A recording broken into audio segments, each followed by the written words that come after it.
This is a 9-pound slab of rock used for typing.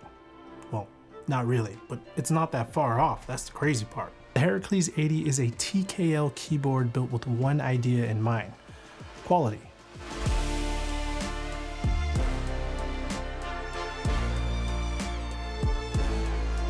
Coming in at around 9 pounds fully built, this is one behemoth of a keyboard. And for the smarter part of the world, it's about 4.15 kilograms. With a robust list of flash powder spraying, secondary anodizing, and titanium, securing high quality suppliers with a high degree of cooperation was the first thing on their list, eventually landing on a supplier over 1,200 miles away due to their craftsmanship. This thing just exudes executive vibes. From the stone-esque sparkle finish, two-tone faceplate with polished chamfered edges, and a multicolored titanium weight, the Heracles 80 is a stunner to say the least.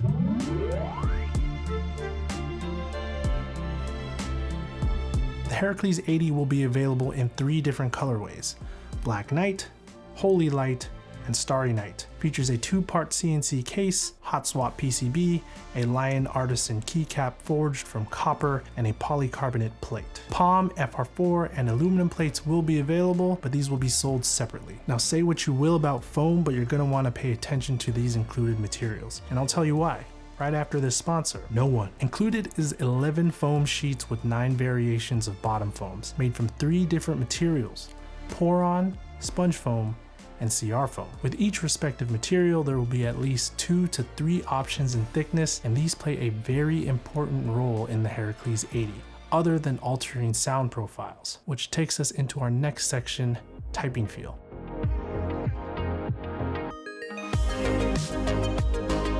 Now I'll be honest, if a no foam keyboard is what you're looking for, this ain't it. Reason being is because the bottom foams are designed to support the bottom of the PCB to create different typing feels. When using no foam, the board is stiff as rocks. This is due to the PC plate being so flexible that the PCB ends up touching the bottom of the case, allowing for no flex. I can't speak for how the FR4 palm or aluminum plates interact, but since this was in the design language, I'm gonna go ahead and assume that it would increase stiffness using the alternate plates, with palm being the next step up in firmness and then the aluminum being the stiffest. Trying to quantify how each foam configuration varies was hard to do, to say the least. If I had to put my experience in words, the pour-on foam acts something like a memory foam mattress with a soft press, but no rebound, with the sponge foam being the bounciest and the CR foam being something in between, but definitely has its own characteristics.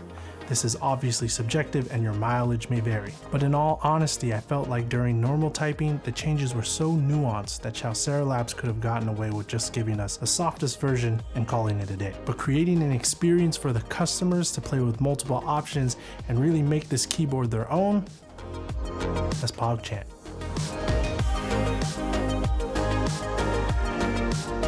So I guess all that's left is the sound test. I'll leave you with a test in each configuration. Please sit back and relax while I take 4 days to do this.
Chaosera Labs' first custom keyboard, the EAU75, is a favorite of mine. Its introduction of a modular F-row was unique and something I've never seen before in the custom space. And with this beautiful being their second keyboard, I'm definitely interested to see what comes next. Let's just say when Chaosera Labs says they're out to do something crazy, you better believe it. Now, if any part of this review was helpful, go ahead and let me know in the comments. And since you're here,